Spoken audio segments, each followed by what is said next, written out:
Nabi kata, bacalah doa ini fi duburi kulli salat. Baca doa ini pada penghujung salat. Ada yang kata baca masa sujud terakhir. Ada yang kata boleh baca. Sebenarnya kita boleh baca je masa sujud terakhir. Boleh baca juga sebelum bagi salam. Lepas innaka hamidum majid, sebelum bagi salam. Boleh juga doa ini dibaca selepas solat. Dan ini doa yang Nabi SAW wasiatkan kepada Muaz bin Jabal. Nabi mewasiatkan ketika itu Muaz bin Jabal berada di atas belakang Nabi, di atas tunggangan. Lepas tu Nabi pun berkata, wahai Muaz, sesungguhnya aku amat mencintaimu, wahai Muaz. Aku sangat sayang padamu, wahai Muaz.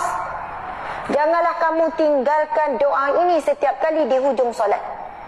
Allahumma ya Allah, a'inni, bantulah aku, ala zikrika, dalam mengingatimu, dalam berzikir kepadamu, wa syukrika, dalam bersyukur kepadamu, wa ala husni ibadatika, dalam memperindah dan memperelokkan ibadahku, akhlakku dan lain-lain.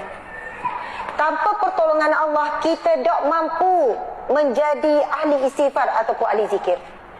Sebab itu saya sebut tadi, ulama menyebutkan bahawa antara tanda-tanda yang Allah nak selamatkan hambanya daripada neraka dan tanda-tanda Allah nak masukkan hamba itu ke dalam syurga, Allah mempermudahkan baginya untuk istighfar dan untuk berzikir. Selepas sembahyang, Nabi pesan pada Muaz, jangan kamu tinggalkan doa ini selepas sembahyang, ataupun sebelum bagi salam, ataupun waktu sujud.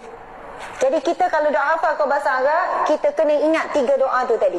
Ya Allah, bantulah aku untuk mengingatimu, berzikir kepadamu.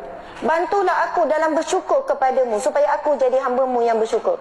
Dan bantulah aku untuk memperelokkan ibadahku, akhlakku. Kalau Allah tak tolong kita, kita tak mampu untuk banyak zikir, kita tak mampu untuk jadi hamba Allah bersyukur, dan kita tak mampu untuk memperbaiki ibadah dan akhlak kita. Hanya kerana Allah membantu kita. Subhanallah.